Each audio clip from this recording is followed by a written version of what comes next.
Fenêtre de la juridiction, avocate au barreau du Cameroun, mais avec une bibliothèque scientifique de la matière judiciaire dans sa composante intellectuelle.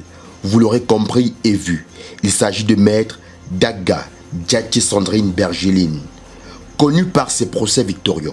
C'est la nouvelle invitée du Paris Jeudi. Ses missions et ses casquettes sont nombreuses. Merci déjà pour l'intérêt que vous portez à ma personne, à ma petite personne, j'ai envie de dire, et à ma jeune entreprise. Maître Daga, c'est une Camerounaise, une jeune Camerounaise, née au Cameroun, grandie au Cameroun, qui a fait des études au Cameroun et une partie de ses études à l'étranger au Nigeria. Avocate de formation, privatiste, qui s'est également déployée dans le secteur humanitaire international, donc droit international humanitaire. Et de ce fait, Maître Daga participe à beaucoup de projets à l'international comme sur le plan national. Et Maître Daga est également doctorante en droit international humanitaire et en droit privé, droit des industries extractives à l'université de Ngaoundéré et l'autre à l'université catholique d'Afrique centrale. Maître Daga est également avocat au Nigeria, donc où j'ai commencé mes premiers pas, avant mon retour au Cameroun, avec une inscription directe au barreau au Cameroun, et plus tard mon inscription au barreau de Bordeaux, où je suis également avocat défendant, plaidant.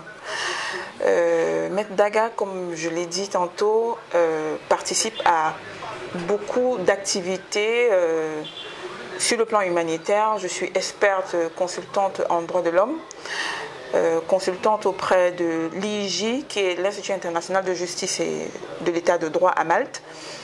Je travaille également, je suis d'ailleurs, donc Maître Daga, je préfère dire Maître Daga, est également pionnière de la Macquarian Institute à l'université de New York, Ithaca, où nous avons développé des techniques de défense des personnes poursuivies pour des crimes passibles de la peine de mort. Donc, de ce fait, Maître Daga est la présidente de la coalition camerounaise contre la peine de mort. Elle est également membre du réseau camerounais, des avocats camerounais contre la peine de mort et travaille avec Ensemble contre la peine de mort en France, avec la francophonie, avec bien d'autres organisations et au Cameroun avec Avocats sans frontières France, Avocats sans frontières Cameroun, le RECOD. Le dernier projet d'ailleurs sur lequel nous travaillons présentement, c'est le projet RECAJUD, qui est le projet de renforcement de capacité des questions de droit d'accès à la justice aux personnes détenues. Nous sommes ici au cabinet associé SCP, Know-how, Law Firm, Pogba, Dagba et Partner dans la ville de Yaoundé. Cette dame est camerounaise et associée à ce cabinet. Comptée comme brillante figure de la diaspora camerounaise, son travail au quotidien est une batterie électrique. Ses services sont multiples. Le cabinet, parce que c'est une jeune entreprise, la SCP Know-how, parce que c'est ainsi qu'elle est intitulée, la SCP Know-how Bobda Daga and Partners, fait également un peu de tout, mais est beaucoup plus spécialisée pour mon secteur d'activité à moi, parce que nous avons reparti les tâches. Je fais beaucoup plus dans le droit humanitaire, donc tout ce qui touche le pénal, et également dans tout ce qui est conférences, montage de projets. En 5 mots, c'est quoi l'activité, la routine du cabinet?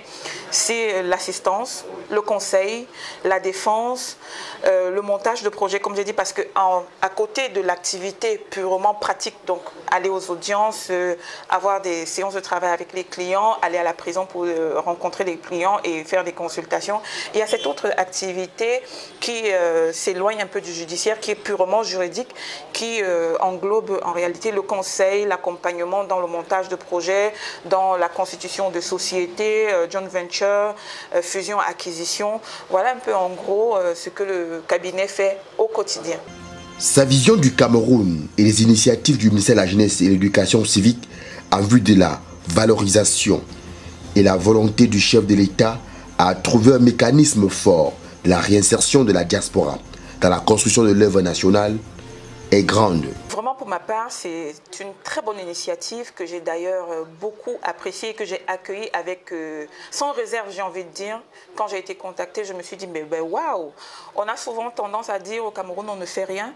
Voilà quand même la preuve de ce qu'il y a une réelle volonté politique d'accompagner les jeunes et de permettre le retour des jeunes au Cameroun, des jeunes, pas seulement des jeunes, mais des Camerounais au Cameroun pour pouvoir promouvoir le Made in Cameroun. Parce que la finalité, c'est justement avoir une identité propre qui nous est propre, une identité camerounaise qui sera vraiment le Made in Cameroun. Plutôt sympa, mais rigoureuse dans l'exercice de ses fonctions, carnet très chargé.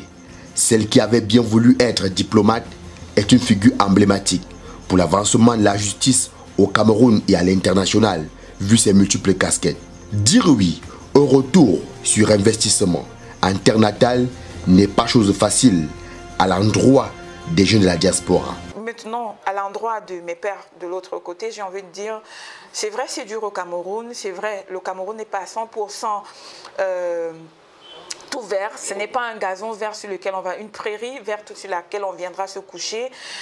Comme tout État en quête de son identité, on fait face à des difficultés, mais je pense qu'ensemble, si on rentre, ensemble, si on se met d'accord, si on se met de façon volontaire, si on essaye de mettre derrière soi toutes ces barrières-là, tous ces préjugés, on pourra aboutir à un résultat efficace et efficient qui permettra justement de porter très haut le Cameroun. Donc, je pense qu'il est temps de repenser la question, il est temps de faire confiance à sa terre natale et de revenir faire des investissements, investir davantage, parce qu'il faut le dire, on investit déjà, mais investir davantage dans tous les autres secteurs d'ailleurs, pas seulement le secteur du droit. Le ministre de la Jeunesse et de l'Éducation civique, le programme Paris Jeudi, travaille continuellement dans le cadre d'améliorer la politique de mise en valeur et la vulgarisation des entrepreneurs qui osent retourner au Cameroun. Voilà une autre fenêtre du Paris Jeudi.